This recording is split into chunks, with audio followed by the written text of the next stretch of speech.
I made a promise.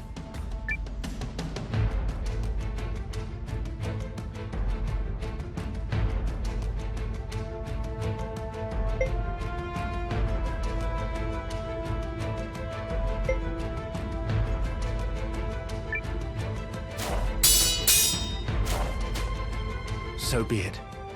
Then my duty as an Imperial soldier is clear. Eiyuden Chronicle 100 Heroes is a game I've been looking forward to for some time. It caught my attention when I saw it as the most successful Kickstarter campaign ever, and every time I've seen it, it just looked better and better. And I'm happy to report that Eiyuden Chronicle 100 Heroes does not disappoint. Now, before we get into this, I want to make something clear. When you read the title, you might have seen review-ish. And that's because this isn't really a proper review of Eiyuden Chronicle, as it's like a 60-hour game that I'm only 20 hours, or maybe a bit more, into. So I feel like I'm not quite qualified to give a proper review. However, I feel like I've spent enough time with the game to give an opinion on it. So I'm gonna structure this like a regular review, while also keeping in mind that I'm not finished, so it's more like an impressions video that is structured like my reviews. Anyways, let's get into this, but before we do so, you know what to do. Be sure to like this video, subscribe, and hit the bell, leave a comment, or I will snap your neck.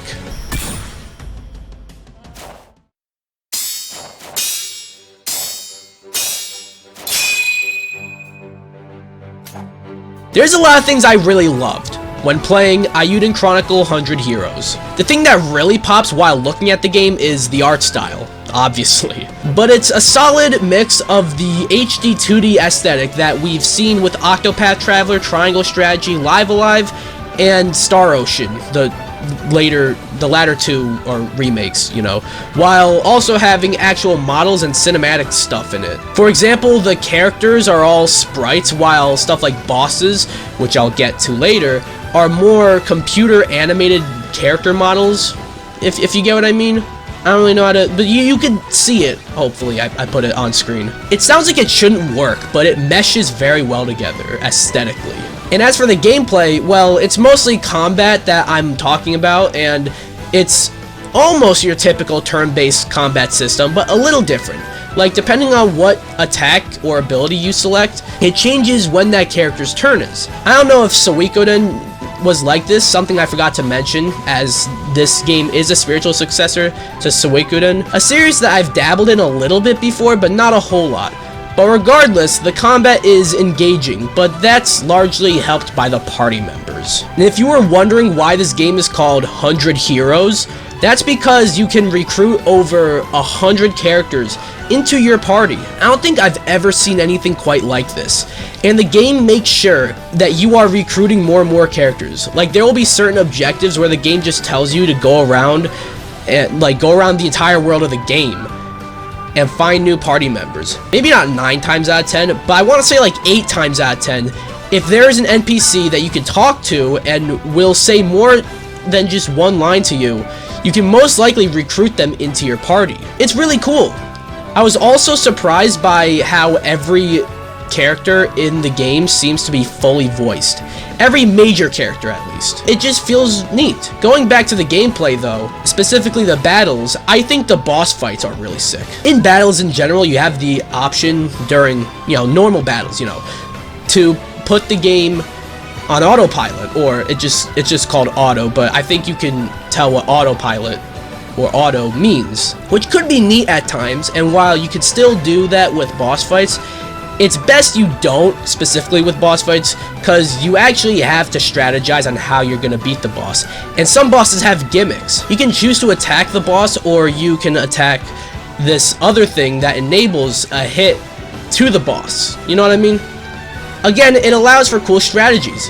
When you're not fighting bosses, though, or just anyone, really, you could be going from point A to point B in an area, or traveling the overworld. And the overworld is huge, and there are multiple.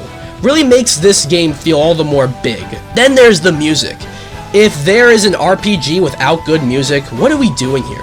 Luckily though, Eiyuden Chronicle 100 Heroes does not disappoint with the soundtrack, as there are so many bangers. I really like the battle theme. for example. That one's great. And lastly, while I said I never really got too into the Suikoden games, I will say that Eiyuden Chronicle 100 Heroes feels like a love letter to not just Suikoden, but JRPGs as a whole.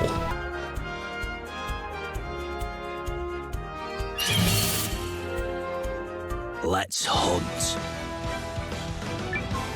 As for things I'm mixed on, one thing is the random enemy encounters. Now, I understand that is one major thing that turns a lot of people off from RPGs, and I don't really roll like that, as if I'm playing an RPG, I'm expecting that, so I don't really have a problem with the random enemy encounters being in the game. They don't even happen too much to where it gets that frustrating. My issue is when they happen. I'll be right before a cutscene that transitions into a boss fight. Literally like a pixel away from triggering the cutscene, and then a random enemy encounter happens. I understand that random enemy encounters make you think about how you're gonna go from one area to the next, but the timing of them could sometimes be annoying. Not always though, which is why it's only in the mixed, and that's the only thing in the mixed. Everything I have done was for the benefit of you, Chris. You must believe me.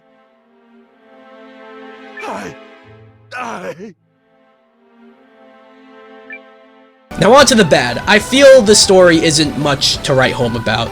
Nothing offensively bad or offensively forgettable, but nothing too memorable either. Normally that would go into the mixed category, but it's in the bad because there are a lot of cutscenes that go on and on and on, and I just don't find the story that engaging enough to where I feel the cutscenes should last as long as they do. And for the dialogue, there is no auto advance for the text, so I can't really just let the cutscenes play. You know what I mean? Another issue I have is that the game starts off very slow. A lot of JRPGs and RPGs in general really start off slow, but Eiyuden Chronicle 100 Heroes doesn't really get going till many hours in. When it gets going though, it gets going, but it takes a little bit to get there. And what do we have here? That's a lot of prep work. Provisions and weapons. Enough for a whole legion. They are serious. Despite some issues I have, Eiyuden Chronicle 100 Heroes so far is a game worthy of its inspiration. With a huge world, engaging battles, super fun boss fights, fire soundtrack, and of course a whopping 120 party members you can recruit throughout the entire game, Eiyuden Chronicle 100 Heroes is a game I thoroughly enjoyed. While this is more of an impressions video structured like a review, I'm not going to give it a score out of 10 like I usually do, but I will, however, give it the DPX stamp of approval. So that's my review-ish of Eiyuden Chronicle 100 Heroes. What do you guys think of the game? Have you guys played it? Not played it? I would recommend it if this is your type of thing. If you have Game Pass, it's on there for free. That's how I played it. Kind of weird playing a spiritual successor to Suikoden, which was a PS1 title, on Xbox. This is probably the last platform most people would play it on, but it's free on there if you have Game Pass, so give it a shot if you'd like. Anyways, that'll do it for this video. I gotta get back to some other reviews I'm working on. Be sure to like this video, come subscribe, or I will snap your neck.